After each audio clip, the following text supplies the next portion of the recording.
This is the Beesotted Pride of West London podcast, and I'm Billy Grant, and I'm coming to you from the virtual joint yet again, and it's still festive, and I'm sitting here with a glass of wine. I've decided not to go back to the Globe because we had such a raucous time in the Globe just before Christmas. I couldn't take it anymore, and then we had the Globe for the Tottenham game, and we drew 2-2, and I just couldn't take it anymore. So I'm sitting here chilling out in the virtual joint. I've got a glass of wine and I've got my buddies around me, and they've all got a drink here, and we thought we will celebrate in a virtual zone.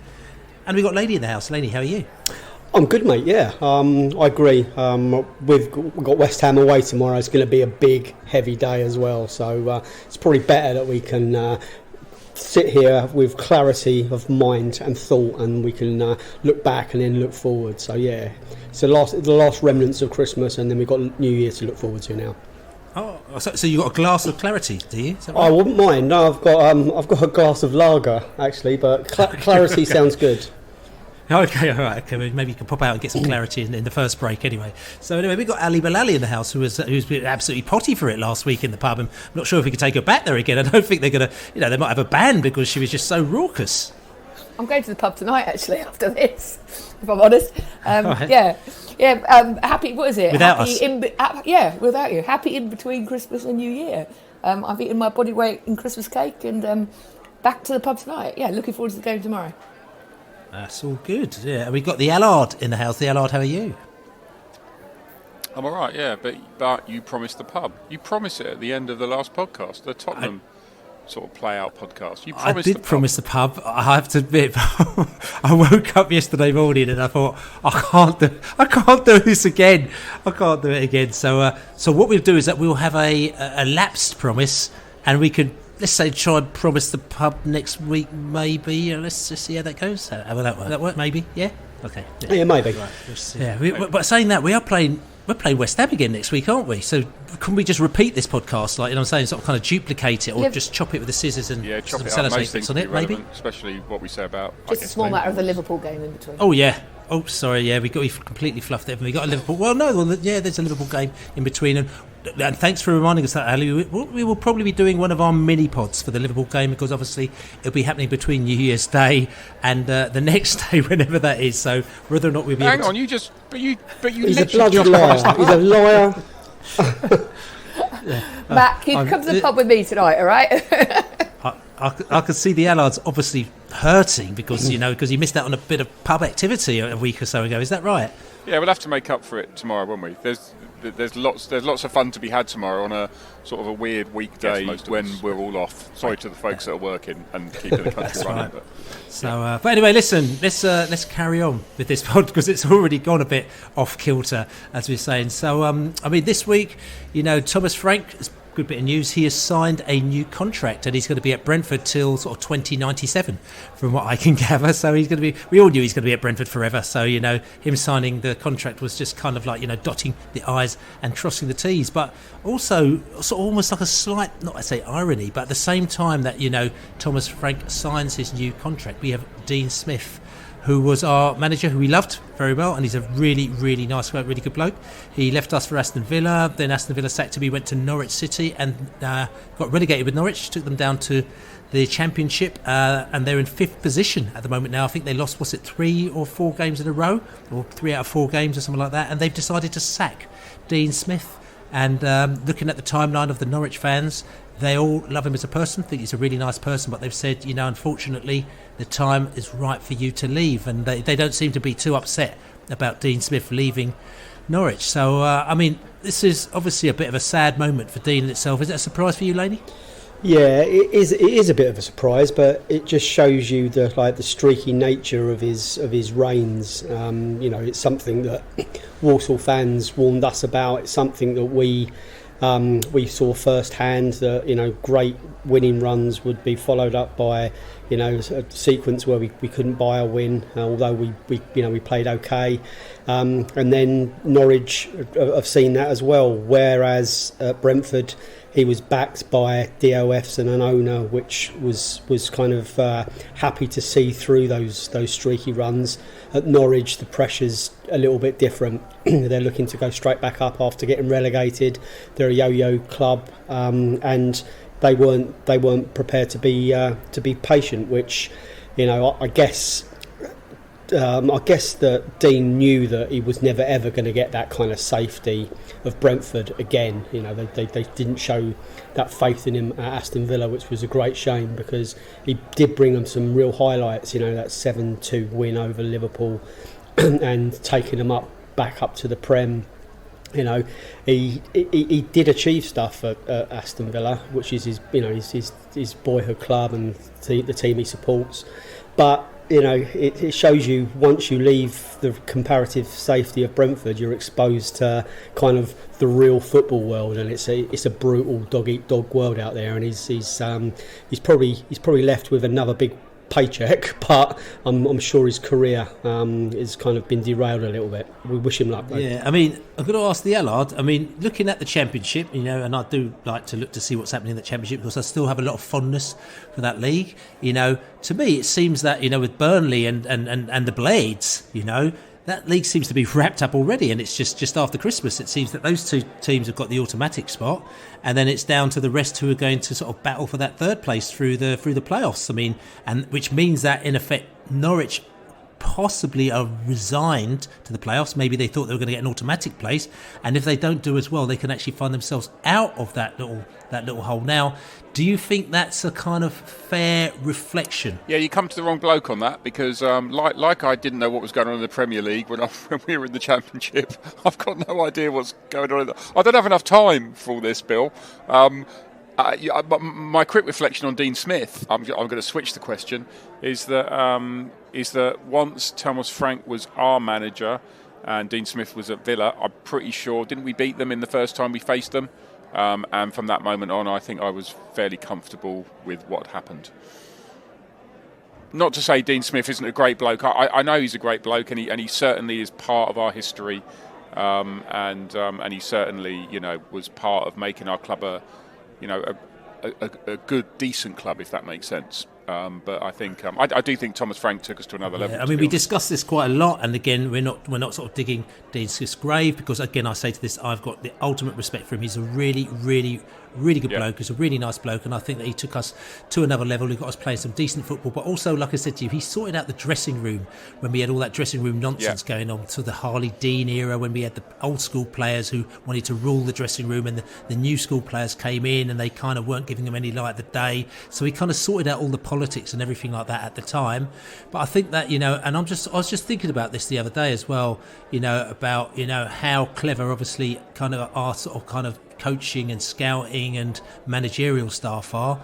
They, you know, the good thing is, and I suppose because they come from a tech background, they're used to sort of like looking ahead at where problems may come way ahead of the time. So instead of dealing with them at the moment, they might deal with them sort of a year or 2 or 3 years ahead of the game. And they saw what was needed with, I think, with Dean Smith, and they thought he's a brilliant people person. He's sorting the club out, but, you know, tactically, you know, he needed a bit of assistance. So even though he had O'Kelly there as well, he brought Thomas Frank in underneath Dean Smith to work with him. You know, even though Thomas is probably tactically, you know, a lot cleverer than Dean, or better than Dean. I'm not saying it in a disrespectful way. And they brought him in to work together with Dean. And to Dean, because he's got no ego, as opposed to other managers that we've had before who wouldn't have accepted that, he accepted Thomas Frank working with him. So he allowed Thomas Frank to kind of get a bed in the UK football, in English football as well. Allowed Dean to do his thing. And to be quite honest, if you think about it, he also allowed Dean to probably get a gig at Aston Villa that maybe he may not have got if he was still working on his own. And I'm saying that honestly. So I think they all helped each other out as such. Dean got his ideal gig working at Aston Villa, his boyhood club. In the end, they wanted a bigger name, you know, which was very stupid, and he went on to Norwich. But I think that the main thing I'm saying about this is I think that we realised, you know, maybe where Dean's tactical inefficiencies came, and we helped to bolster it by putting somebody in to help him with that. But when he went to other clubs, they kind of just had Dean, and they didn't have the rest of the framework that we have. And I think eventually down the line, it gets exposed. Ali? I was just going to say, actually, I think looking back now, for Dean Smith, certainly at Villa and since, I think Richard O'Kelly leaving was a big factor, in the same way that Michael Beale, you know, going a separate way from Steven Gerrard was. And it's sort of like they obviously complemented each other very well, and he's never found anybody quite to replace him in the same way. And I think that's probably been quite a big factor in both of his sackings, Villa and Norwich. He was definitely part of the Brentford evolution. We talk about this a lot in the Brentford Revolution book, and the DOFs. They talk about the kind of the paternal influence that Dean had in the dressing room, and they needed someone to come in, as Billy rightly explained, to follow what was a chaotic kind of post-Warburton kind of landscape. We needed someone that could steady things down and get us focused on kind of building again in the Championship. So yeah, I mean, we tip our hat to him and we thank him. It sounds harsh. I'm glad he moved on when he did in the end. I don't think he would have taken us up, and we probably we wouldn't take him back. But the role that he played in sort of putting us on the stopping a spinning club and pointing it back in the right direction, I think we'll always thank him for. It's as I said, it was a part of the evolution, and Thomas Frank could then take it on. Hopefully Thomas is there to keep pushing and to continue that progress. Indeed. So, I mean, like I said to you, look, respect to Dean Smith, and like I said to you, I mean, that kind of shows what fans we are, because it's not only us. If you speak to any Brentford fan, they all show a lot of respect for Dean Smith. I mean, I saw him at Wembley when he took Aston Villa up, and when he played West Brom in the playoff semi-finals as well. And I chatted to him. We had a nice chat, and I wished him all the luck. But as I said, things move on, and time's moved on, and we've moved on as well. And like I said to you, we've moved on because we actually played Tottenham in the Premier League on Boxing Day. And we're going to actually cast our minds back to that Tottenham game, because it was one of the big scalps that we still haven't got, and we were very, very close to getting 3 points off them on Boxing Day. But anyway, I'm going to go off, get a little drink, I'm going to come back, and we're going to talk about Tottenham. Brentford 2, Tottenham 2. Now, if you said that result a couple of years ago, you'd be going, oh my God, what a marvellous result that was. But Brentford fans went away and they were absolutely gutted. In fact, tell you what we're going to do. We're going to go over to listen to what the fans had to say. But what I will say about that is I normally stand in the stands with my microphone out, and I've got people willing and so eager to chat to you and chat away, and you've got lines of people chatting away, and it's a really good vibe. You've got singing in the background and all sorts. We've just drawn 2-2 to Tottenham after being 2-0 up, and I'm standing up there and literally everybody left. Like the whole stadium had left, and there was like no one there, and there was no singing, and there was no nothing. I don't think there was any music. No one clapped the players as they came around afterwards. It was completely bizarre. But anyway, listen, let's go over to hear what the fans had to say, both Tottenham and Brentford fans, after that Tottenham game. 2-0 up and let them back into the game. Shame. Tottenham are the second half team. Yeah, no, I do. I feel a sense of disappointment. What happened when Jensen went off actually did seem we lost a bit of bite in midfield. Jensen was really good in midfield today. Hey ho, but we move on. West Ham, here we come on Friday. First half was great tempo, really fast. Kane header kind of just blew it away from us. And we did what we usually do. We tried to sit back, let the pressure come on, and felt like it was always coming, and we just really didn't have it there. A little bit of match fitness as well. Sounds silly, players been off for 6 weeks, but Rico I thought was amazing. Just looked really leggy with like 20 left to go, and yeah, it's just a bit flat, but bring it on, Cardi Bees.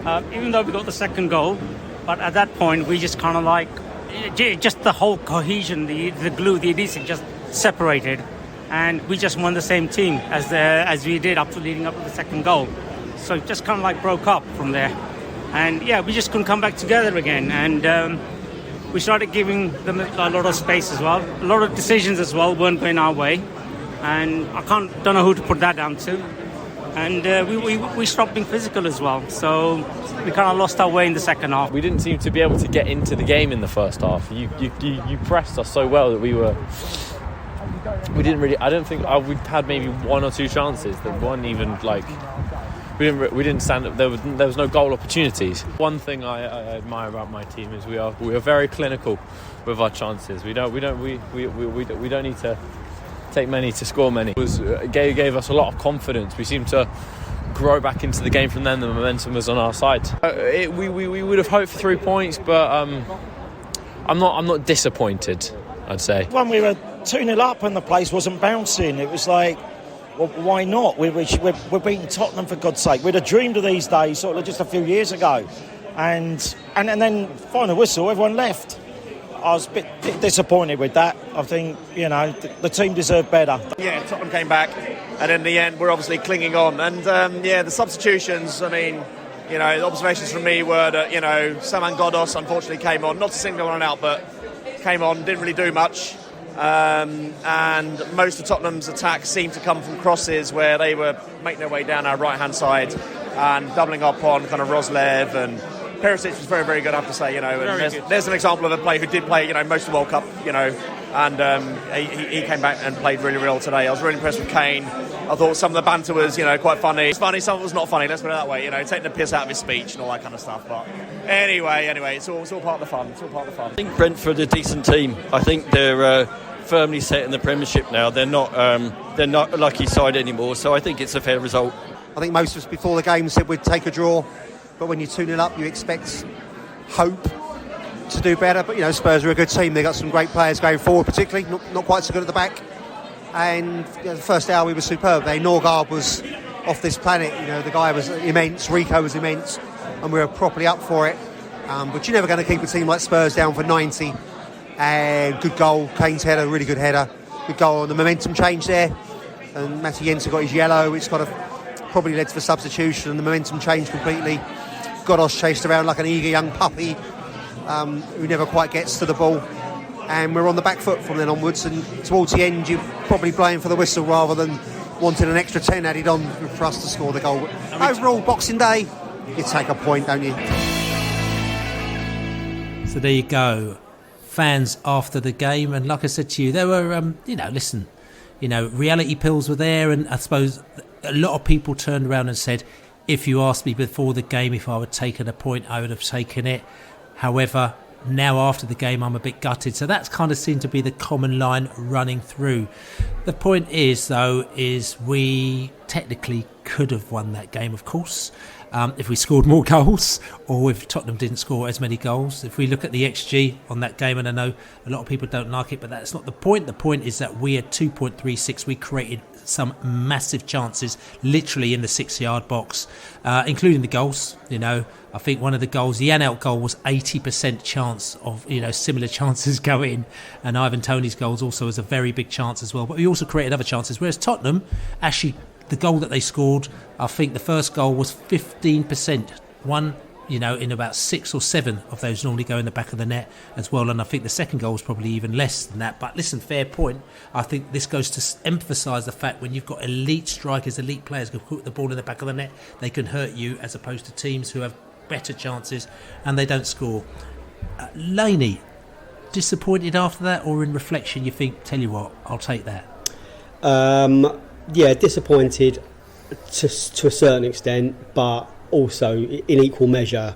I think we all thought that we could lose that as we got into the last 5 minutes. Spurs seem to have they done what they've done on so many occasions this year and come from behind, and they look dangerous. When Matty Jensen went off and when Norgard went off, we definitely lost the midfield. And although we've always got another chance in us, and there were chances coming our way towards the end, it looked like the pendulum had really swung their way. You touched on the atmosphere and people not hanging around, fans not hanging around. I think we kind of know now that any time there's a really early kickoff, whether it's a Sunday sort of midday or a bank holiday early kickoff, that's what's going to happen. People wanted there was no chance of getting down the pub really beforehand, not really, for most. So they wanted to get down there and make the rest of their Boxing Day Lagerfield. So I think that was inevitable, and the atmosphere was a bit flat, but I don't know whether the club looked to get fans in early and give them cheap alcohol. Call it £2.50, £3, £4 a pint. They are linked. I mean, I know it's not. It shouldn't necessarily be the case, but having a few beers before a match, it does have a knock on into the atmosphere that goes on. That's why under the lights, that's why an evening kickoff is always the most raucous, because everyone's had a few beers, and I'm not ashamed to say it. As I found out in Qatar, because I said to you, the atmosphere at the games was not quite the same as it has been at previous. I didn't know games, you'd been to Qatar, Bill. Yeah, I just thought I'd let you know what I'm saying. But I think it is a point, is what you're saying. It's like, and it doesn't mean that you have to be absolutely rat-ass. It just basically means that it just kind of adds to that frivolity, that kind of that vibe, you know what I'm saying? And it definitely wasn't there. I mean, I was down the pub about 9:30, but again, it's one of those ones just trying to slowly get into the vibe. But people built into the day a lot slower, and if you think about it as well, people had to get away from families and try and get away early, and a lot of people were probably trying to get there for kick-off and having a few beers afterwards. So no, definitely wasn't the same. The Allard, I'm just going to ask a question. I mean, we did very well in the first half, and then in the second half, Norgard, who has been injured for quite a long time, then he came off because obviously we couldn't pay him for the full 90 minutes as well, and also Jensen came off as well. We presume it's because of the yellow card that he had, and we had players that replaced, which probably didn't quite keep us at the same level as we had before. I mean, is this another question of squad depth for Brentford, do you think, or do you think that we were just a little bit unlucky? I think if Onyeka's fit, he comes on for Jensen, and I think we win the game. Although, admittedly, that was at 2-1. And maybe the same with Baptiste. I think we just didn't really have a player to come on for Jensen. It wasn't Godos.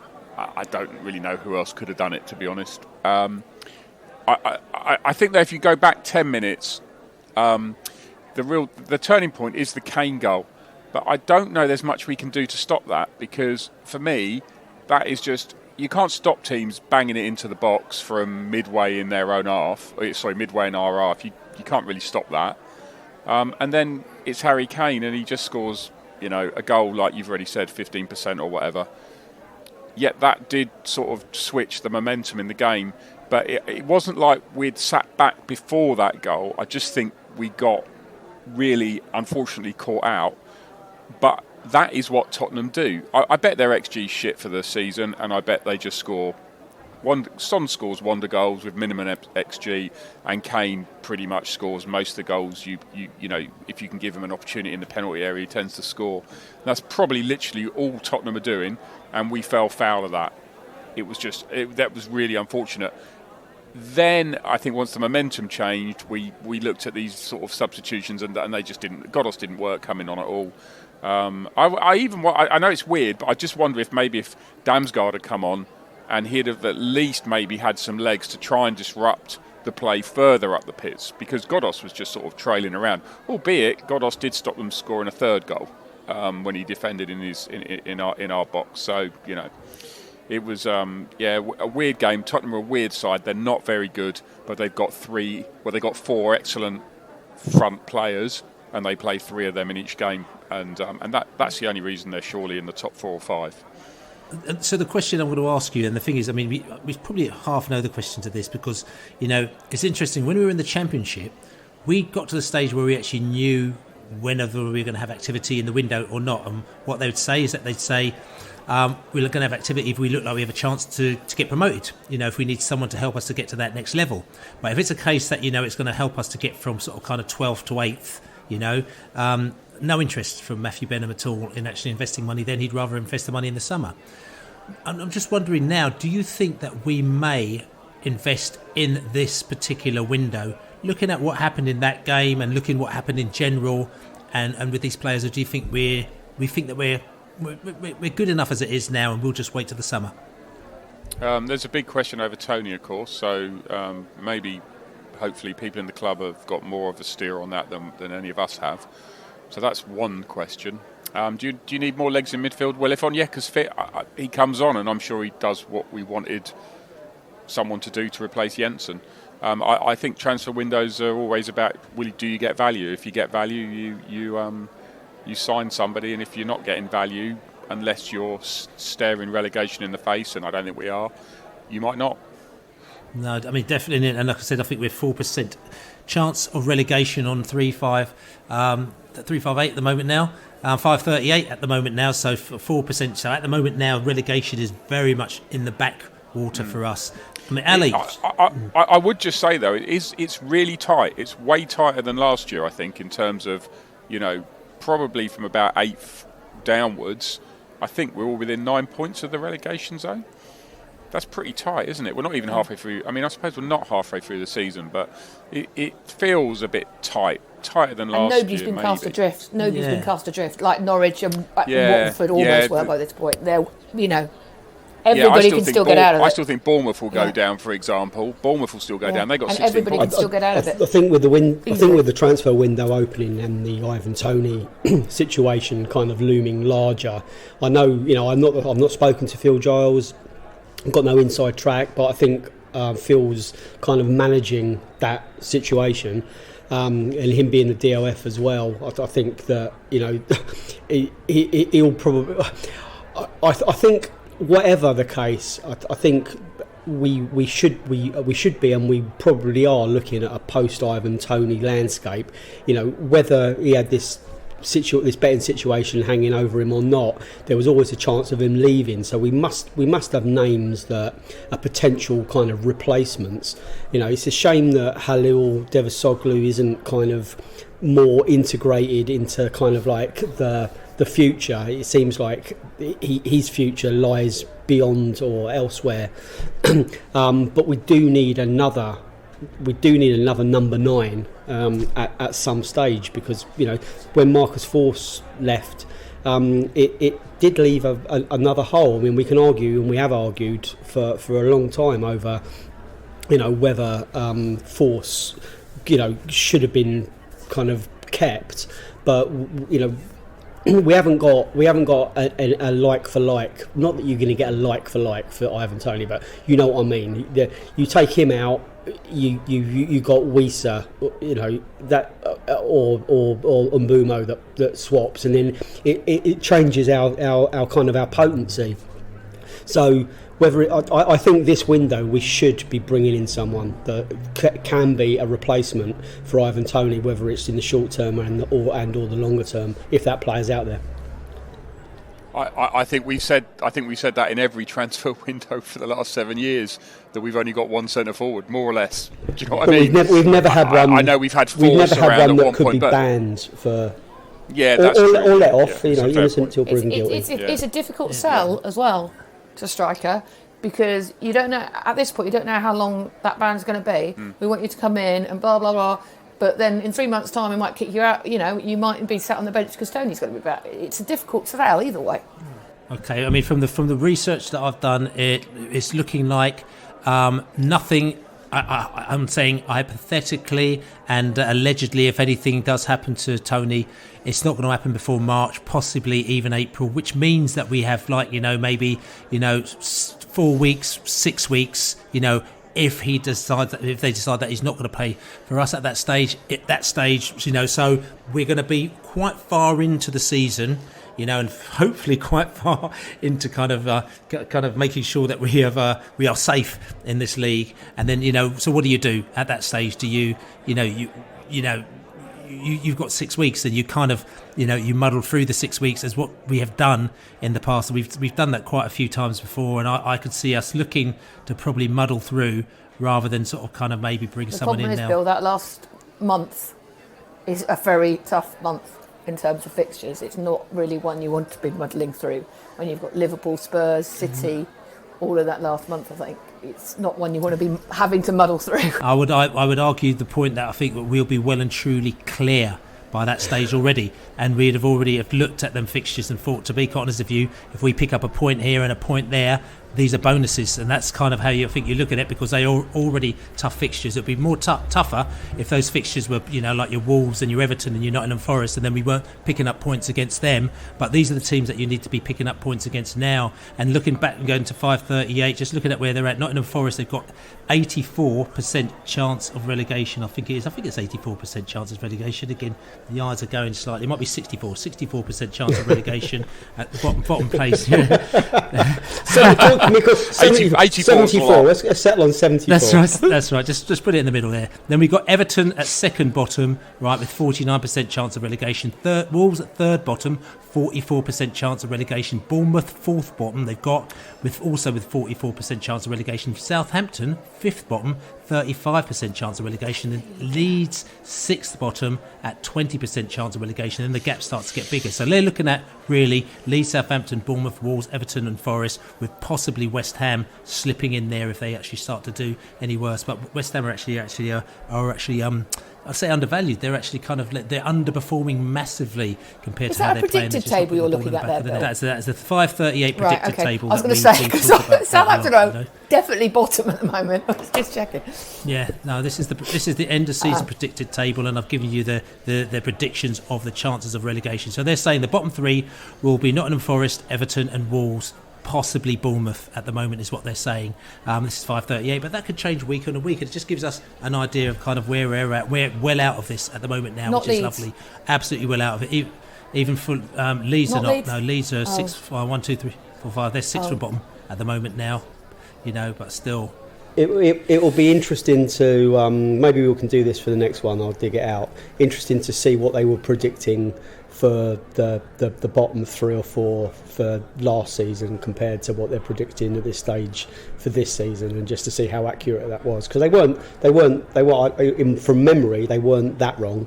But as you rightly said, this season seems a lot closer and without anyone being really cut adrift. Exactly. Yes, so just coming back to that actually, and you say this time last season, Laney, as well, is what you're saying? I mean, interesting. Yeah. This time last season, they actually had Norwich bottom of the table, and and they were 91 chance of relegation. So but interestingly, second bottom of the table last season. Guess who that was? Us. Quickly, go around the table.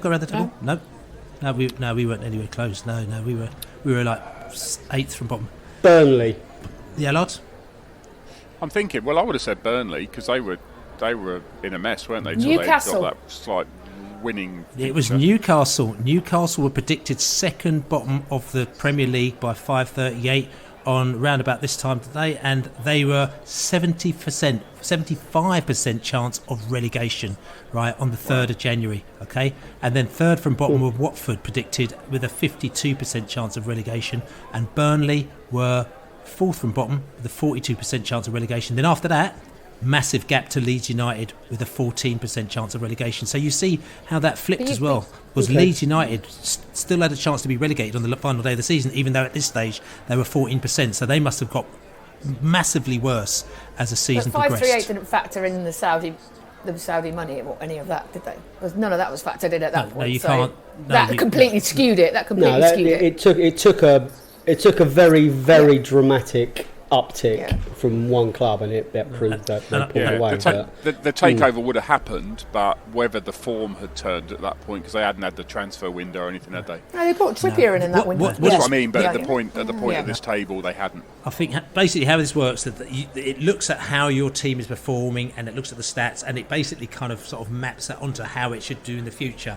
So for example, if all of a sudden Newcastle signed Haaland, in January, it wouldn't map that, exactly. Or technically it wouldn't do, because it just doesn't. You know what I'm saying? It maps it as how things are, and then when Haaland comes in and starts scoring, then it starts to change that, So that's what I'm saying. So it wouldn't have mapped in the fact that money, because other clubs will they'll bring in money, but the money may not do anything. So you can't just say because we've got money, then we're going to do better. So it kind of has to look at how that affects the results in the future. So that's, like I said to you. So it was pretty accurate last season, apart from the one. So So okay. Well, I'll take heart from that then. That's right. So that's all good. So anyway, so just looking back at this Tottenham game, as we're summing up. So this Tottenham game. Okay, so where Tottenham, where Brentford were good, actually, we were effective at creating goal-scoring opportunities from counter-attacks.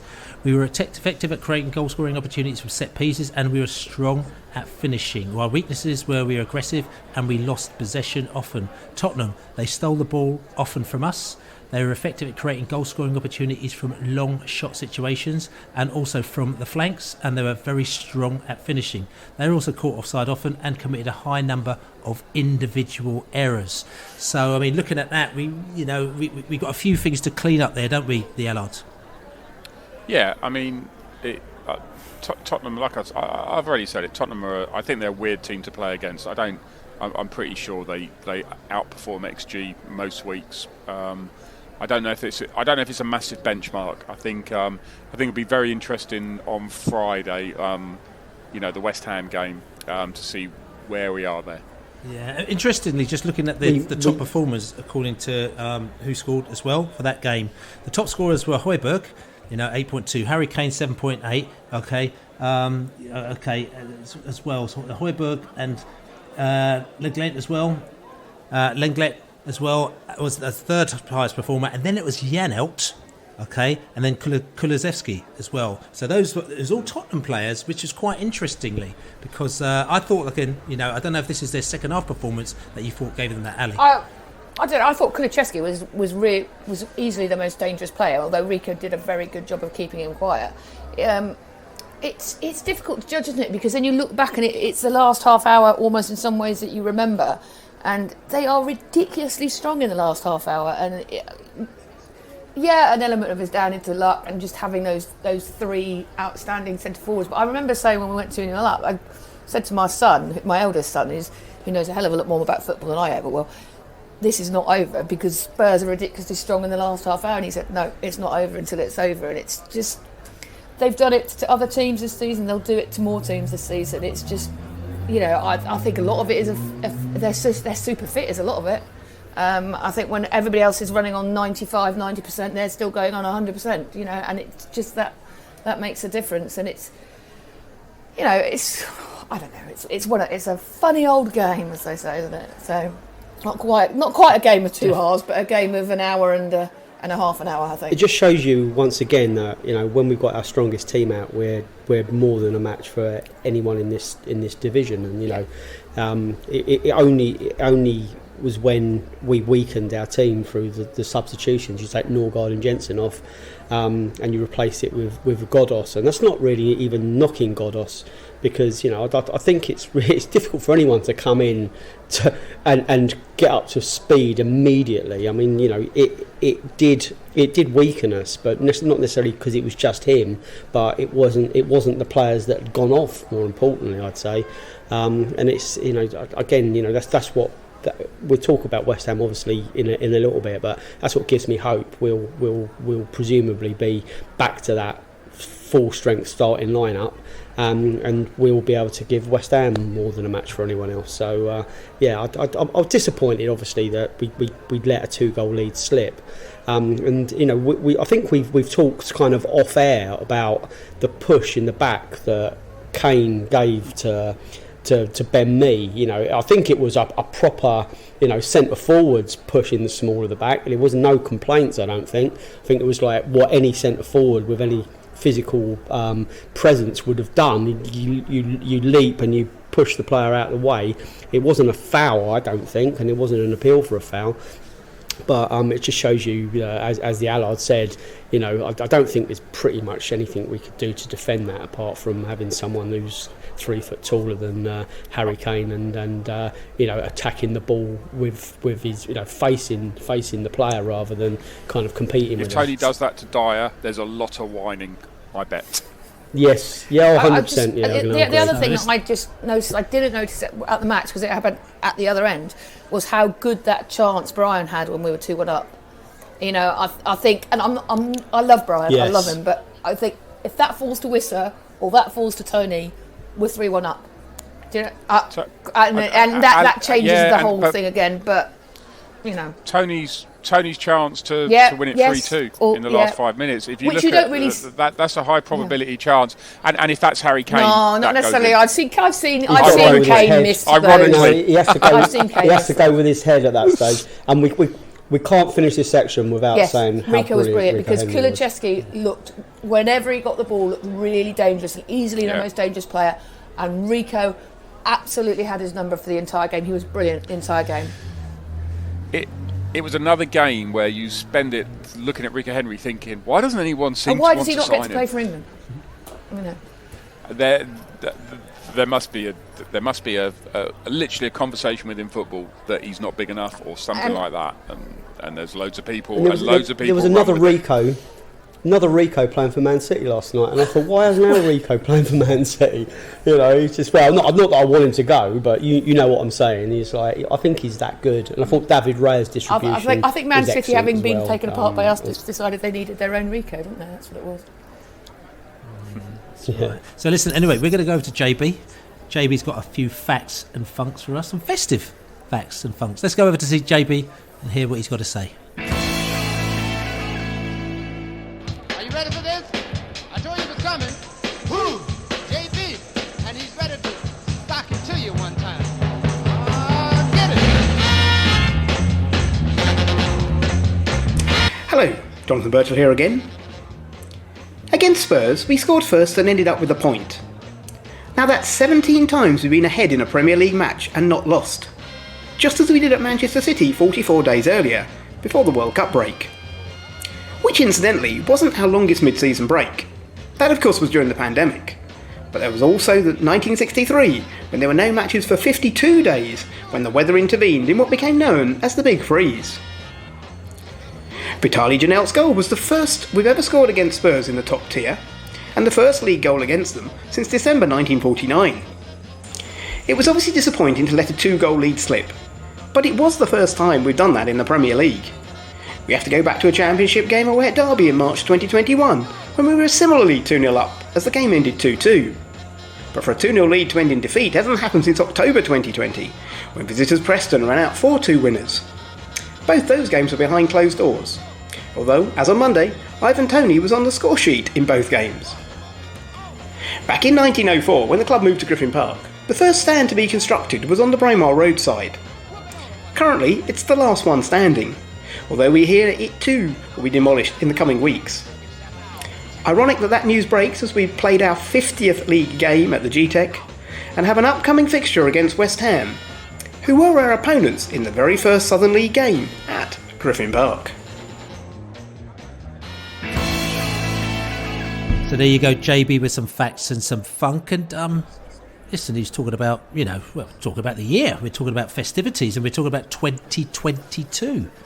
And we had a few thoughts about 2022. I mean, normally we do is a festive rundown where we do the best goal of 22 and the best laughs of 22 and the best beer you had in 22 and all that kind of stuff. But we decided because of we're going to blame it on the pandemic. Because of the pandemic, we're not going to do it this year.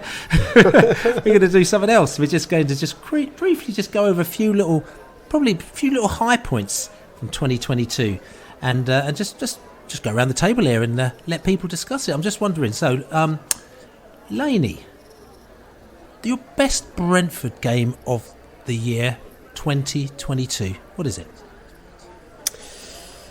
The best Brentford game of 2022 for me, for the whole game, not a moment but a game, I'm going to go for Chelsea away.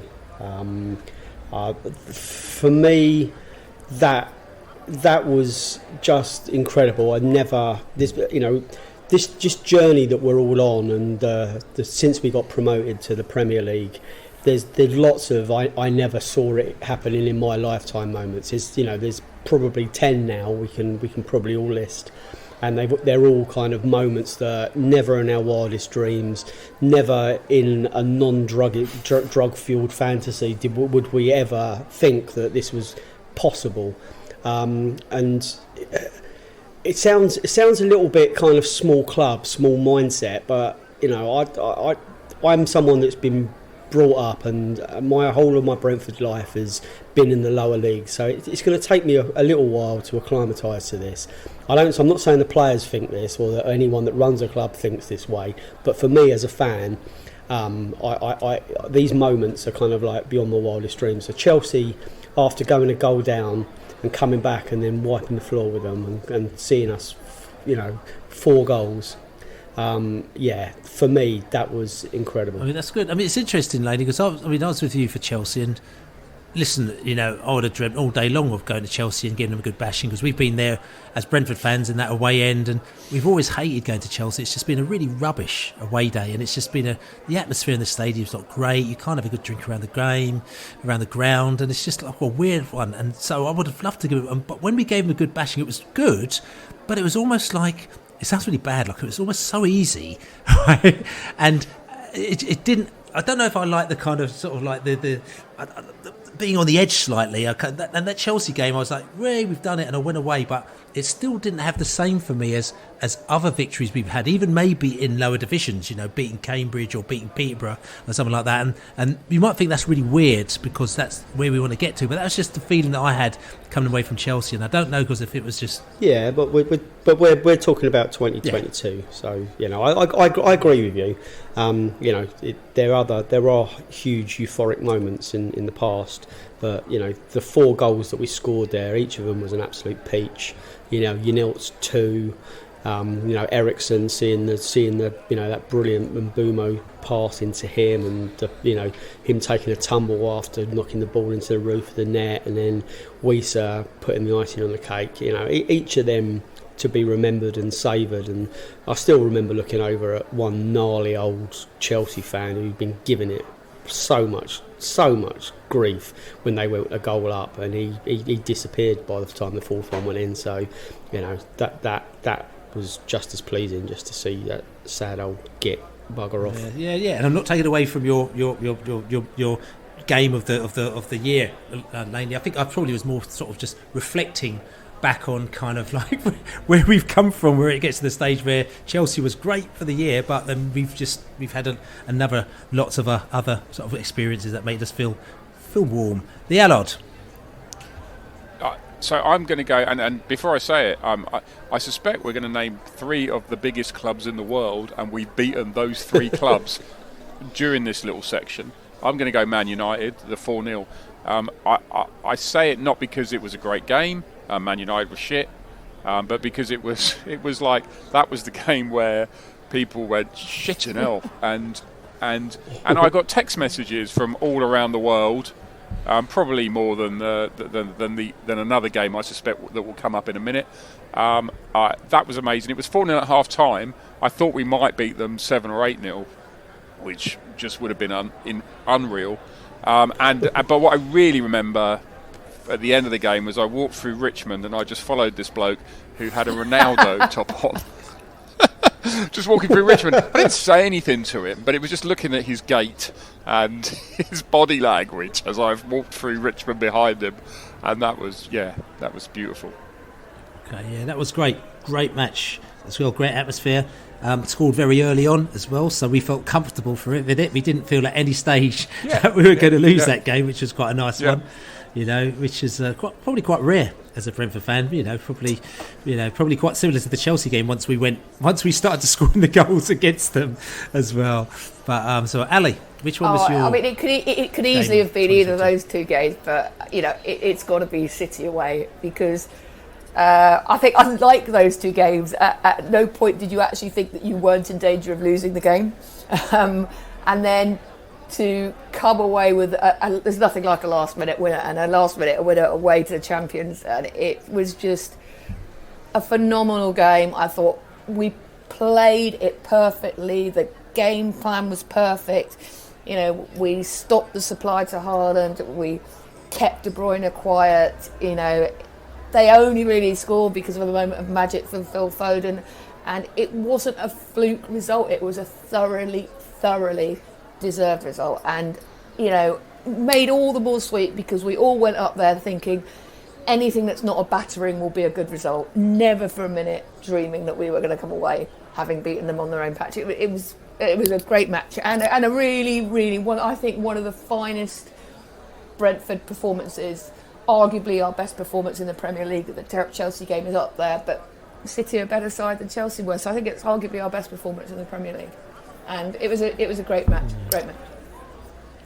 Yeah, it was a very good one. No doubt we'll be talking about that also a little bit later because it's going to feature because it is a big game and a big result. For me, the game of 2022 was actually, for me, was Leeds United at home.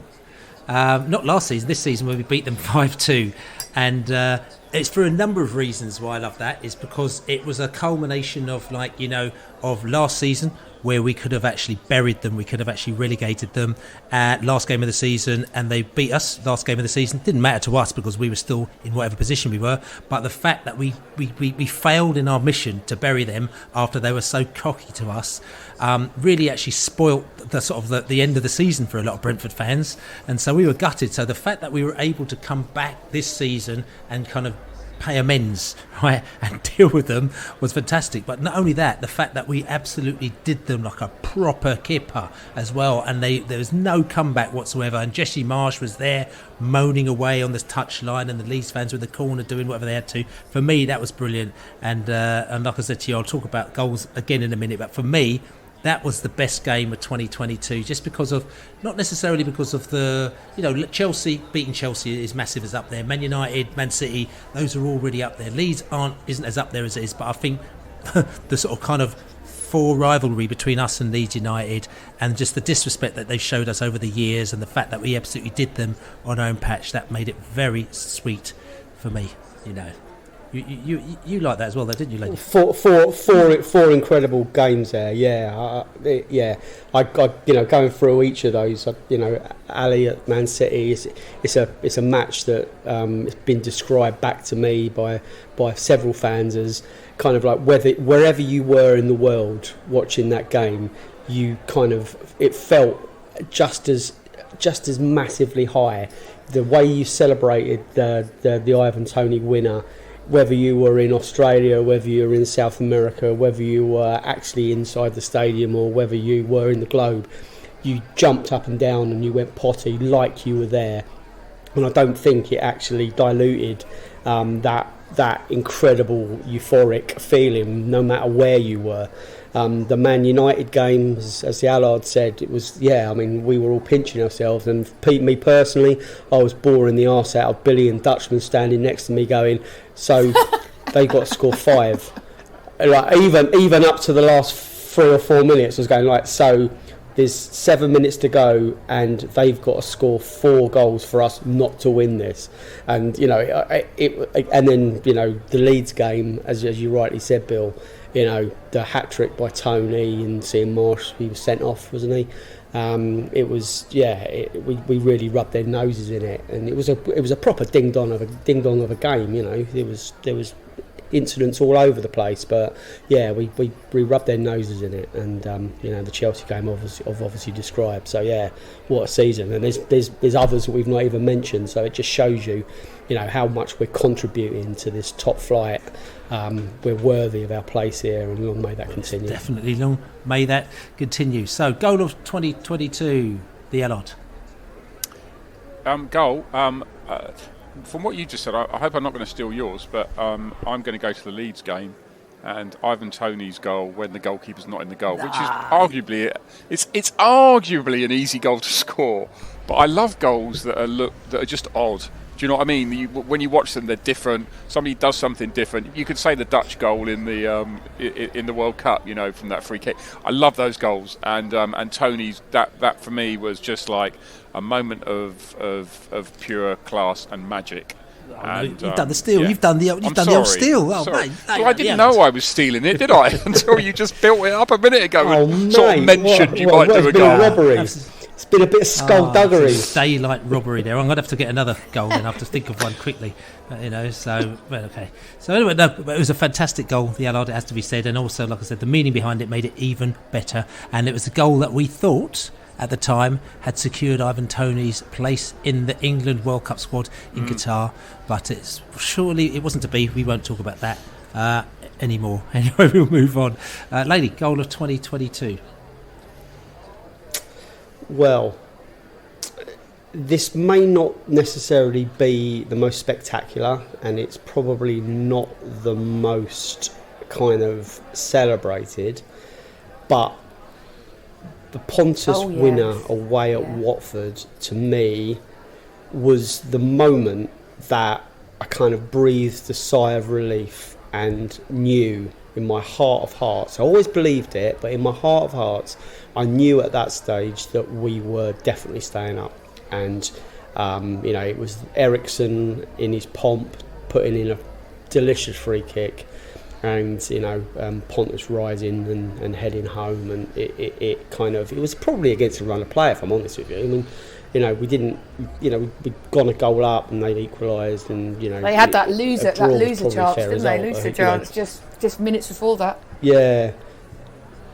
Exactly that, but screw fairness. It was 3 brilliant points, and it meant you could see the deflation around Vicarage Road. Watford wankers were going to go down, and it wasn't us. And I think as I said, there's better technically finished goals, and there's goals that will be more worthy of goal of the season contenders. But for me, that feeling of we're staying up, that meant the world, and for me that's going to be my goal. Marvellous, Laney, marvellous. And Ali, your goal. Oh, there's a couple that Tony's free kick, Eriksson's goal against Chelsea, for this almost a symbolism of it. But I think I have to go for as a team goal, and from one end of the pitch to the other, and also because of the pottiness that followed it, was the winner at City, because the way Wissa broke out with the ball, Rico steaming along at 5,000 miles an hour, and then Josh coming off on the outside, you think, oh no, he slowed it down too much. And then actually, by slowing it down, it gives Ivan a chance to catch up with all the quick lads, and it just puts it in. And it was just such a beautiful goal from front to back. I don't think I've watched any goal on repeat so many times. I've watched that goal from various angles. So that just edges out probably for me Eriksson's goal at Chelsea, but a beautiful goal, beautiful. Like I said to you, I've been completely scuppered here now, and I've been sitting there sort of trying to trawl through all the matches of even earlier this year to see if there's anything that made me feel warmer than scoring against Leeds United. And I have to admit, at this stage, I'm actually really, really struggling. Actually, I'm not saying because there's some bad goals, but it's all, I had my mind fixated on that goal there. So what I might do, and I'm going to cheat. Talk about that goal, Bill. Talk about some more about that goal. It's worth talking about. Well, talk about the Ivan Toney goal. Well, yeah. Well, tell you what it is as well, because the thing about it is that with Ivan. I know you said earlier if that ball come to Ivan, not that one, but another one come to Ivan Toney, or if it come to Wiese, it's in the back of the net. But the fact is that it's never guaranteed, in the same way that it may be with one of these elite strikers, as you call it. But it's almost like when we got to that stage and we were so comfortable in that game, and Ivan, it's almost like there's a psychology behind it as well. There was the England thing. There was the kind of, is Ivan good enough? Is he not good enough? There's all that kind of stuff going on. And he could have done anything at that moment, but he just thought, tell you what I'm going to do. I'm going to take the piss. Right? I'm going to absolutely take the piss here, and I'm going to score a goal, but in the most audacious way. And so it's not only him scoring the goal and technically how he did it. I think it's the psychology behind it and what was going on around the time. And I think it's the euphoria of what was happening in and around Brentford, where, as you said, the Allard, you're sitting there and we beat Man United, which, to be honest with you, wasn't a great game because we just did them. But you were getting texts from all around the world. It's almost like the world had gone, oh my God, Brentford have arrived. Even though, like, we had thought last season we'd arrived last season, but for them, it's almost like you have to do certain things in their world for Brentford to arrive. So beating Man United, Brentford had arrived. You're getting the texts, everything like that. So we were put on a different platform at that stage. It's almost like, oh, Brentford, they're actually quite good, aren't they? And then Leeds United come down, who took the piss out of us last season and are constantly taking the piss out of us, and, celebrating with the cup, telling mind the gap, Thomas Frank, and doing all these things, just disrespecting us. And we just went there and just did them, and then just decided to score a goal, which was so beautifully cheeky. It just kind of completely rubbed their faces in it and basically said, that's the reason why we let them stay up last season, just to be able to do that. So I think that's why that goal felt so good for me. And I think Bill, you don't need to give us another goal because you gave us some You're letting him off, Matt. You're letting him off. Yeah, cheers. I love the and he took the penalty. Yeah, absolutely. You can see I've been trying to hold this. I've been trying to be professional about this the whole time. Sometimes I just can't let it out. To be honest with you, I've actually been chatting to one of my American mates who came to the game on Saturday, who was in the Globe on Boxing Day. He was in the Globe and he came over from America, from Baltimore. Okay, Adam, and he came to the match and he really enjoyed it against Tottenham. You know, again, then he's gone off all around the country and he's been watching pretty much a game a season. And he went to go and watch Leeds last night. So I was giving him the inside information of where to go and where to drink, and also kind of reception that he will receive when he was at Leeds United. And he's been feeding back to me the Leedsism, and obviously they lost to Man City yesterday, and I just said, I bet they weren't very happy, were they? And he's never been to very many games. He goes, no, they really weren't. Like, you know what I'm saying? So I think that kind of unhappiness of Leeds, you know, we do get a joy from when Leeds get unhappy, only because they do really give it, especially if they're in the upper, if they're rising and they're doing really well, they really do give it. So I think it gets to the stage where if they're not doing as well, we do kind of we do revel in that. But anyway, so hopefully on his football tour, he's avoided the QPR Luton game that they've finished CBeebies a little bit earlier, and they put them on at 4:30 this afternoon kickoff, which is a bit of an odd one, but lower league problems. Yes, that's right. He has actually missed that Luton one, and the QPR Luton one. He was considering going to Millwall tonight, but instead he's actually in Liverpool at the moment now, and he's going to Liverpool-Leicester tomorrow, and Leicester. And Leicester as opposed to QPR Luton. Difficult choice. Yeah, so anyway, goal of 2022. So, moment of 2022. I'm going to go to Ali. Have I got your goal of 2022? Yeah, it was the City winner at City. Yeah, the City win, of course it was, yeah. And so I'll go straight to you, Ali, for your moment of 2022. Well, I was thinking about this earlier, and in a sliding doors moment, as a Brentford fan, you would say you could have had when Eriksen stepped on the pitch at Newcastle, but you know, and if he'd probably shown more manners when he left, then you'd still have it. So, but leaving that one aside, I'm going to go for 1.5 actually, because I want to get a sneaky little extra one in, both in the same game. The main one is the second goal against Manchester United, where De Gea plays the ball out to Eriksen, and there's a bit of bad feeling between our fans and Eriksen at that point, and Jensen just comes steaming him, robs him of possession, sticks the ball in the back of the net, goes over, shoots a fan, and Eriksen is just standing there, arms spread. What's happened? And you just think he must be thinking, what the fuck have I done at this moment? And you know, subsequently it's all gone smoothly for him, and he's doing well there. But at that moment, it was a very, very sweet moment. And I'll just add the other point from that game that is part of that almost, is at 4-0 up when we were all chanting, Eriksen, what's the score? For some reason, he didn't want to play that game, can't think why. So we decided we were going to ask Pontus what the score was, and Pontus very sort of like, well, he probably thought it was subtle, but I think it was, put his 4 fingers up to show what the score was, and to great applause from the West Stand. So that was my moment and a half from 2022. Right. The Allard? When you talked about the Leeds game, I remember I've forgotten about Jesse Marsh being sent off, which would be quite a good moment. I assume you're not going to say that, Bill, but I'm just going to put that in there. But my moment, as good as that was, my moment was it was Norwich away. Well, I think we'd come off the back of, I don't know, it seemed like hundreds of defeats, but obviously it wasn't. It seemed like things were on a downturn at that point, albeit that Eriksen had made his debut and stuff. But there's 2 things about the first goal. It's the first goal. It's that we scored the first goal against Norwich, which I think was massive. We'd lost to Norwich already that season. We needed to beat them, and that was such an important, pivotal game because we just had started to look down rather than up. But also, it was a near post nod on for the header, which is something we'd tried all season. I don't think we'd succeeded at that point during the season. Jensen had been trying it, but but we hadn't achieved that goal. I don't even think we'd achieved a near post nod on at that point. We just had everybody saying, we can't get it past the first man, which was never the point, because the point is you hit the first man, but it should be you're the first man. And we absolutely nailed something we've been trying to do in corners all season, and we absolutely nailed it. And I just remember that sort of feeling of relief, and also laughing at myself as to how the goal was scored. Moment, wow. It's going to be another late goal for me, I think. I'm going to give it Josh Da Silva away at Leicester. And Leicester. On my birthday. Ali's birthday. First game of the season. Looked like we were out for the count, and Thomas Frank out-tacticked Brendan Rodgers.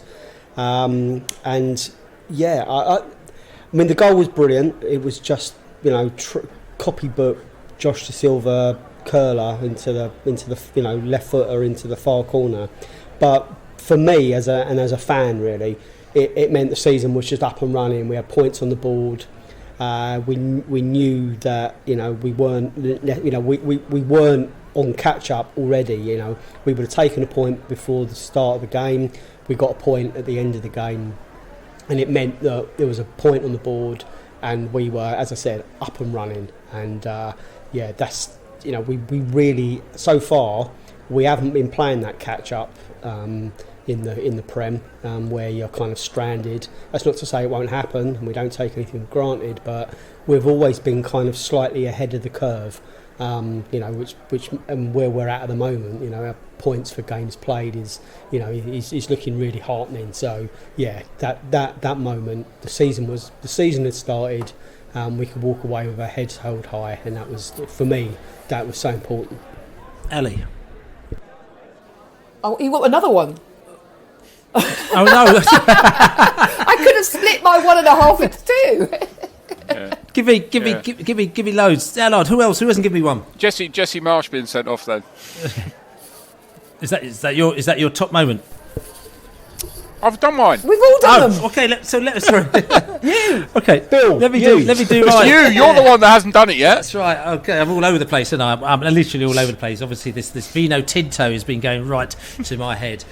So I was actually going to tell you something. We've talked a lot about Man City, and I was going to go, Man City, which is great, and everyone's talked about it till the cows come home. But then I just thought, tell you what, let's just arch with a mind back a little bit to last season. And even though, as you know, I never felt that we were in any danger of relegation at all, even though when we hadn't won for 2 months. What I will say is that the thing that you wanted to get to is the stage where you knew that we weren't going to get relegated. And the point that we knew that we weren't going to get relegated really was when we beat Burnley 2-0. We had the 2 successive wins. We had Norwich City away, which is great. Okay, and it's great having an away day when you win like that. And then you've got the next game where we beat Burnley 2-0 on our turf. And for me, if I look back, the moment of the season was when they had the 2 Burnley commentators. They can bounce all they like. Right. That's all I like. Because and talking about us, because they're bouncing around like they've won the Champions League, and that was like the first kind of Weisters on fire. I mean, I know we had sort of celebrations before that, but literally the whole stadium was going off in the background, and they were truly confused. They did not understand why everybody was just going absolutely bonkers around them. So if you catch a clip, and we'll see if we can find the clip and put it up again in the information box there, the fact that they turned around and they were like just being really horrible and nasty and miserable about the fact that we were celebrating that we were going up, and ultimately Burnley were going down, which I believe actually probably at the time they didn't actually think that Burnley were going to get relegated at that stage, because they were still kind of just holding their own, and every season they always managed to hold their own and get out of it. So that for me was a great moment, because we enjoyed it on the day, singing and dancing, and then seeing that clip being pummeled at us day after day after that really just drilled at home that people don't really, they just don't like seeing us get the better of them really at all. And I suppose you can imagine that same clip being played at Man United and at Leeds United and at Manchester City and at Chelsea and everywhere else where they have similar commentators doing exactly the same thing. So anyway, that was fun. Having a bit of a 2022 recap. Tell you what we're going to do. We're going to go away, have a little drink, and then we're going to go back and talk about West Ham. So West Ham on Friday night. Game was brought forward. And yes, evening kick-off, so a lot of Bees fans are planning their venture into the depths of Hackney, the depths of Hackney Wick, the depths of Bow, all these places to have a few drinks beforehand. Most people are off work, so it's going to be an early start for a lot of people, so I'm very much looking forward to checking out the West Ham Manor on Friday night as well. But West Ham, they haven't had a particularly great start to the season. They had a bit of a tricky start. I mean, they had a fairly decent run in Europe last year, so you thought they would have picked up where they were this season, but they had a bit of a dodgy start to the season, but we thought, maybe it's just kind of, one of those things where the start is wrong, but it'll pick up. But we got to Christmas time, and they're still kind of down there languishing near the relegation zone. So we thought, let's find out a little bit more about West Ham by going to Nicky Hawkins from West Ham Fan TV. He's going to give us the lowdown on West Ham. Good afternoon, Bees fans. My name's Nicky Hawkins. I run the West Ham Fan TV YouTube channel over on YouTube and have done for the last 7 years. And we're not enjoying ourselves too much this season. We've had a good couple of years, but let's break down exactly what that means for this game in the week ahead. A quick summary of our season, and it's given the squad a little bit of imbalance. We've only won 4 league games all season. We find ourselves in a bit of a precarious position, just hovering above the relegation zone. And right now, it's this game on Friday is important for David Moyes and the West Ham squad, because the crowd at West Ham are getting more and more frustrated with the lack of invention from David Moyes. It seems like we've been worked out from last season, and what we can see is there's no evolution to the way we're playing. We're losing a very big part of our identity, and I just think that's because we're getting worked out, and there's no plan B from David Moyes. We are very one-dimensional. We're relying on a few different players to try and pull us out of holes all the time, and it's just not working this season. And we've got too many passengers. I think we needed the World Cup break because it was a chance to be proactive with the players that we only had 5 players that went to the World Cup, and it was a chance for Moyes to work with them players. We've got a couple of injuries. We've got a real bad injury crisis at the moment. Both of our first choice centre backs are injured, and both of our sort of striking options are injured at the moment.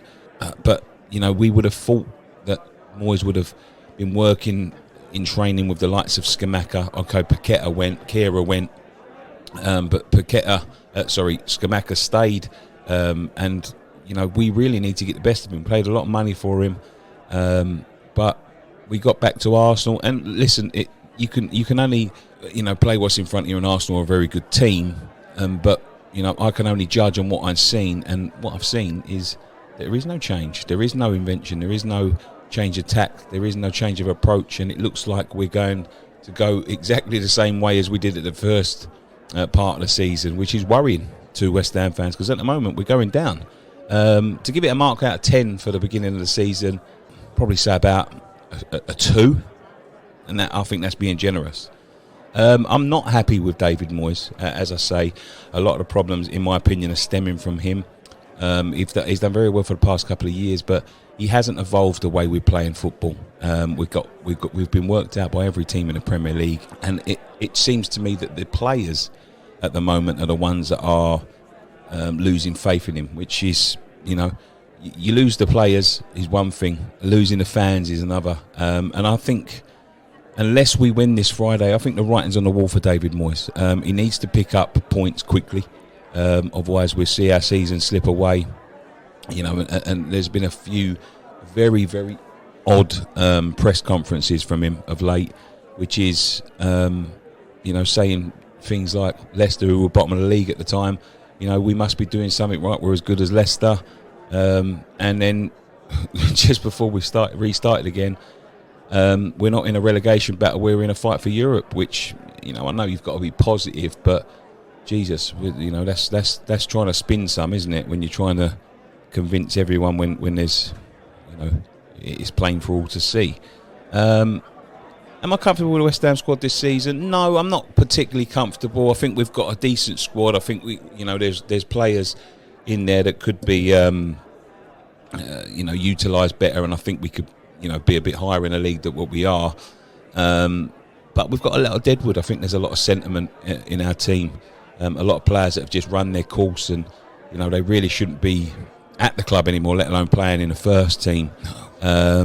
We can't build. The best thing we can hope for now is to win the Conference League, which is going to be very tough. There's some big teams that have dropped into it, but we're going to put all our eggs in that basket.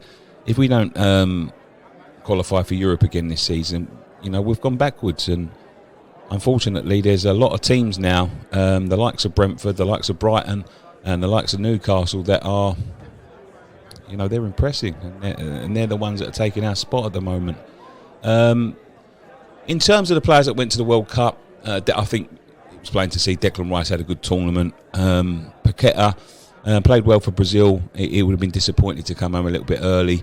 Kehrer for Germany, he always seems to be picked for Germany, but Germany are not a good side at the moment, and he's not. He was a signing that excited me at first, but as the season's gone on, he looks to be a bit of a liability. He's a bit rash in his decisions. He's playing centre back, which is, I don't think is a good thing. Areola didn't really play. And we only had one more there, which was Aguerd. Although he had an excellent World Cup, he came back injured, which is not good for us. It's hindered us. Quite clearly it's hindered us. He didn't get a chance to work with players. And one of our main signings has been injured once again. He went injured and he came back injured. Who you should be looking out for in a West Ham shirt? I think it's plain to see and plain to... for all to see that our best player this year is a player that you're going to know very well, Said Benrahma. He's been absolutely excellent, and this is another reason why I think that the writing could be on the wall for Moyes. He doesn't seem to like Said Benrahma, and I know that there's been talks of him returning to Brentford in the last couple of years.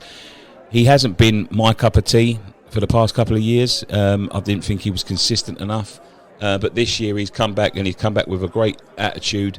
He's been excellent, and he's the main source of danger. Unfortunately for him, David Moyes doesn't seem to like him, and you see on Friday night when against Arsenal, there was half a dozen players that were, really weren't playing well, and he decided to dig out Said, which is not the first time. It won't be the last time, I'm sure.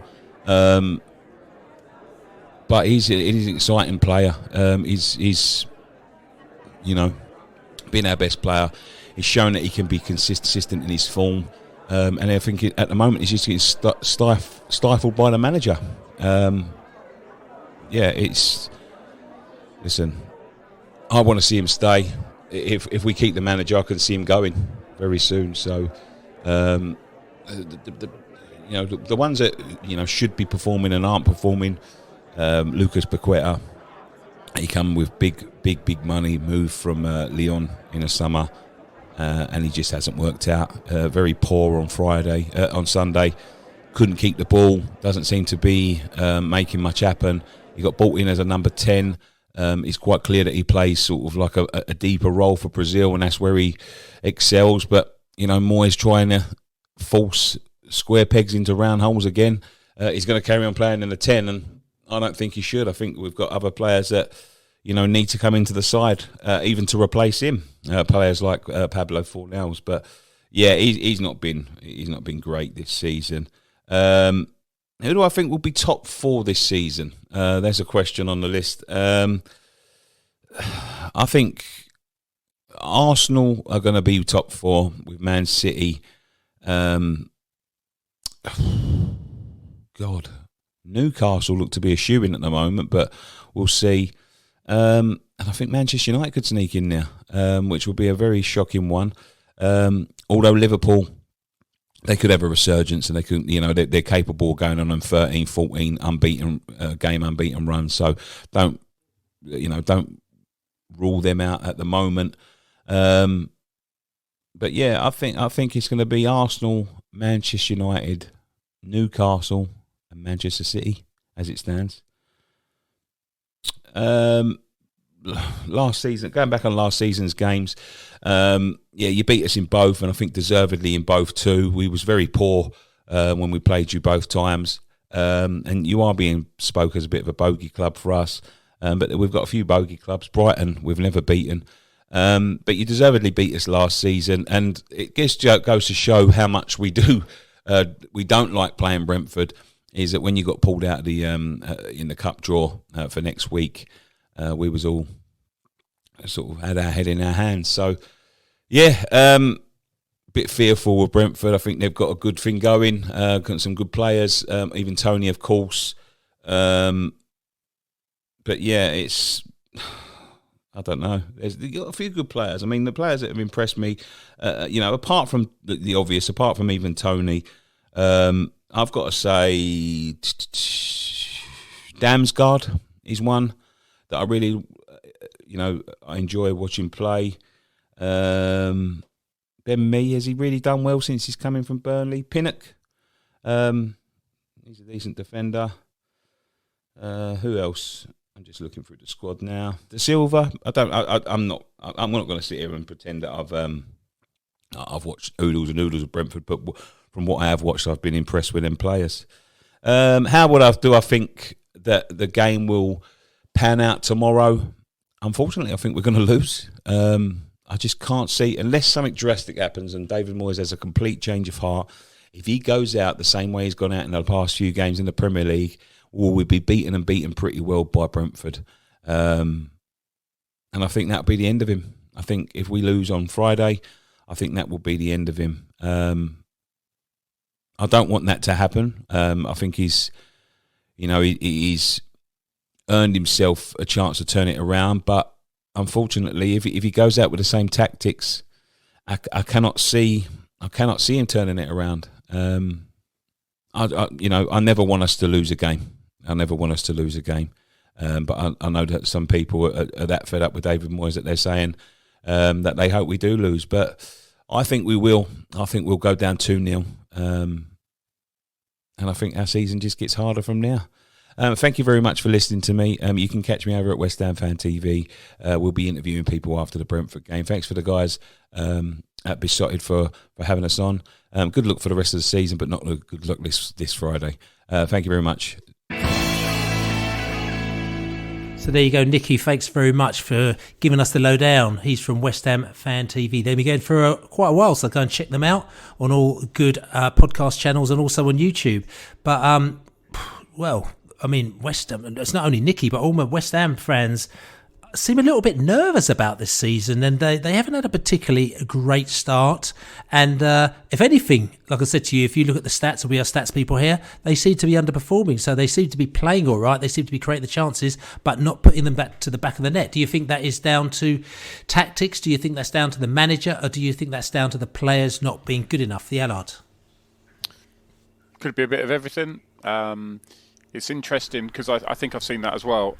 When I watch West Ham, they don't look that great, but they must be creating chances, as you say. I don't know. David Moyes, it's always been a weird fit for me, Moyes at West Ham. They were, famous for free-flowing attacking football, and David Moyes is probably the anti of that, I suppose. And maybe that's finally coming to roost for them.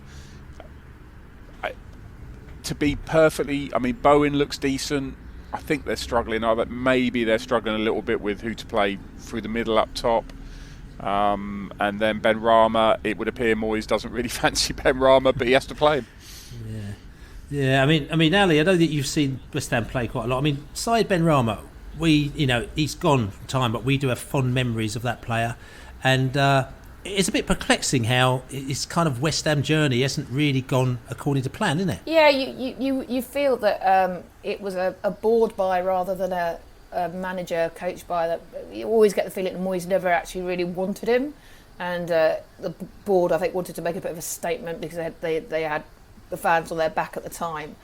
I found it really interesting because when they played in the Carabao Cup the other night, sorry, not in the Carabao Cup, when they played Arsenal in the league the other night, and they win a penalty and Saeed belts it home, and it was a really good penalty to go 1-0 up. And I think it was for their equaliser, and Rice gets robbed in possession. And, then Moyes comes out of the press conference and somehow blames Saeed for it, and it's just sort of like, you're right, he really, really doesn't like him. I think, for me, one of their biggest problems is Antonio is misfiring up front, so they're not scoring goals. I do think they're in a slightly false position though. I think they've been a bit slightly unlucky with some of their results. So I'm certainly not taking anything for granted tomorrow at all. No, I'm not taking anything for granted either. And you look at their team; they spent huge in the summer. They've got quality players everywhere. You've got Bowen, and you've got Rice, as Ali just mentioned. Declan Rice is one of the most exciting players in the country. And I always think that they're struggling with this Europa League and Europa Conference and competing and doing themselves justice in the Premier League conundrum. I just think you need like two massive squads to do that Europa League from August or September all the way through to May, and be competitive and at your best in the Premier League. I think it's almost impossible to do. I can't think of any. Honestly, I can't think of off the top of my head any English club that has kind of like done that well. And it normally means that you're looking over your shoulder in the league if you've had a good European run. It's a huge run. I think take them out of Europe, I think they'll be competing definitely in the top 10. So I think that's maybe to blame, and I think maybe you've got DOFs and a buying strategy that is in stark competition with the way David Moyes plays. You've got an attacking flair everywhere, and he's kind of like he's not the best at bringing it out of players. And Saeed Benrahma, he needs to go elsewhere. He's wasted there. And talking about, you said that they're massively underperforming. And again, stats wise, West Ham are, I think, 1, 2, 3, 4, 5, 6, 7. They're 8th in the Justice League, which is the league that's just sort of from XG, from high quality chances created. They're 8th in the league. If they had actually taken their chances, they'd be 8th in their league, and they're actually 1, 2, 3, 4, 5th from bottom in the real league as well. So it just goes to show you basically that they're creating chances and they're not actually putting them away, and that actually makes them the sort of kind of the most underperforming team in the Premier League. Second most underperforming team is Southampton, who are currently bottom, but from the XG chart they should be 2, 4, 6th from bottom as well. Third most I think is Brentford, actually, where we're actually kind of about 6th in the XG chart, but we're about 4 places below that. And then the 4th is Wolverhampton Wanderers as well, who are sort of 2, 4, 6, 7th from bottom, I think, but they're actually 3rd from bottom in the real league. So that just kind of show you where West Ham are, and I think that's the reason why we have to be a little bit careful going into this game. We can't presume that they're going to be like a Nottingham Forest, or they're going to be like a even a Bournemouth or teams like that who are very much underperforming and probably down near at the bottom of the league. So just coming to the characteristics of West Ham, they are very strong at defending set pieces. They're also strong at creating long shot opportunities, creating scoring chances and aerial duels. But where they're weak at finishing scoring chances, defending against skillful players and defending counter attacks. So that's where they lie. The Allard, how does that play into our hands? Assuming we play counter-attacking football, which we do very well, if they're not very good at defending that, then that plays right into our hands. However, if they're just not converting good chances, at some point you'd imagine they will, which probably does the opposite. So I think it's going to be, like you said, I think it's going to be a very tight game. I certainly wouldn't be taking anything for granted on Friday night. And how do you see? How do you see us setting up as well? Quite similar to, similar to how we set up before. We tend to play 3 at the back against good teams that play 3 at the back. Less so sometimes. Maybe we'll switch to 4-4-3. Not away, we won't. Well, you couldn't play 4-4-3, can you? Maybe we'd switch to 4-3-3.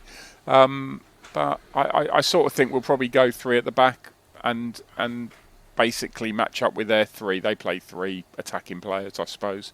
So I think we may well match up with that. And then, we'll look for Mbeumo on counter attacks and Tony when he can catch up with him. And Wisa is on fire. I hope so. Coming off the bench on fire. Yeah. Yeah. Happy memories of him coming on and scoring that last gasper. I think from my mind, it's two. I'm thinking Zanka and Roslev are going to be involved again. If they're strong, then we do all right. Are they going to be under pressure? Roslev's going to be looking after Benrahma, I would have thought, and it's going to be a lot of aerial threat up at the top there. Michele Antonio, we know what a kind of strong unit he is, but I just think we need to kind of approach. I'm not comparing West Ham with Man City, but what I am comparing it with is kind of like we need to come out the traps and let from the get-go, let them worry about us. Start creating chances and push them back. Let's not let that big taxpayer stadium atmosphere get behind their team. If we can quiet the West Ham crowd, then we can play our stuff. There's a lot for us to be kind of confident about, but we have to start right. In the same way we didn't do that up at Villa Park. We let them take control, and we paid a heavy price for that. I think we've learnt our lesson, but we need to make sure that we start strong, and hopefully we can finish strong as well, because that's we've got a lot of games coming up in a short space of time, and we have to the last 20 minutes we need to be on our A game, and we weren't on that against Tottenham. And West Ham will be aware that we do weaken. Okay. We do weaken. We did.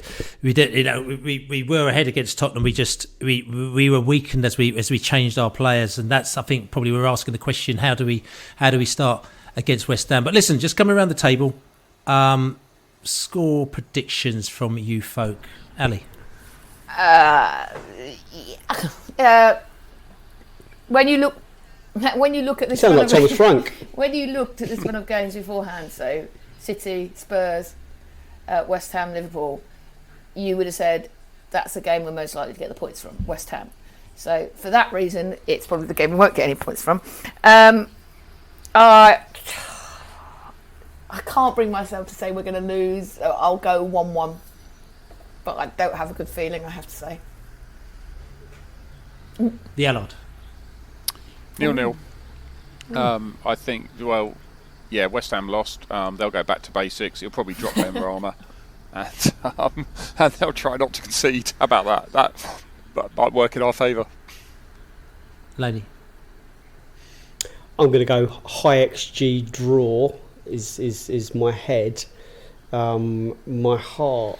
I can see us losing as well. I'm going to go for a draw. I'll go for a 2-2 draw. Right, 3 draws in a row. And I'm going to go 1-0 for the mighty Bees. You go 1-0 for every game, Bill. No, I used to go 2-0 actually, and I've decided to change.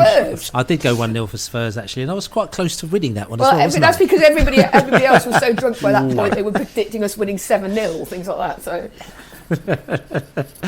So I'm going to go for 1-0 because I just feel that the 1-0 that we didn't get at Spurs, which we should have done, we'll get against West Ham. Hopefully you're right.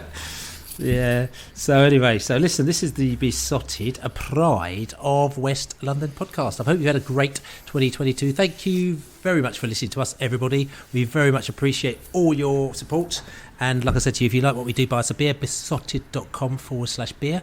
Also, like I said, subscribe on all good podcast channels if you can do, and write us a review if you can do as well. And don't forget, we've got a little social media channel, beesotted.com/global as well. What else have we got going on, Laney? Anything else going on? Not really? That's did you mention buying us a beer? I did mention buying us a beer. Yeah, we got your... Okay, well, buy us a beer then. We've got Brentford Revolution. It's just Laney's book as well. Go out and buy that. You can get that in all good podcast channels as well. And also, other than that, like I said to you, go and enjoy yourself if you're going to West Ham. If not, enjoy watching it on the box, because it is on the box, I believe. And is it not? No, not on the box. No. Oh no. I'm sure there's a stream somewhere. Moved for international TV, but not for UK TV. No, that's the FA Cup. This one's been moved. This is confusion. This game's been moved because of, I think there's something going on in the Olympic Park. It is at 7:45, isn't it? Yeah. It is at 7:45. And also because we're It is a 7:45, yeah. Also, we're playing Liverpool, aren't we, on the Monday, and Liverpool are playing the Friday evening, so I would imagine that we jumped at the chance to move it to the Friday evening because then we will get the same rest time as Liverpool, which is the TV game. Okay, so right, so we're throwing all sorts of useful knowledge, though. Useful knowledge. Well, the outro, good knowledge. Yeah. But outros. Bring it back up, Bill. Bring it back up. That's right. Bring it back up. But anyway, yeah. So we're all off to listen. We're all off to Hackney on Friday night as well. We're going to have quite a few beers and we're going to get jolly and we're going to enjoy the football and it's going to be great and it's going to be the final game of the season as we get very excited. Come on, you bees! On Newbies!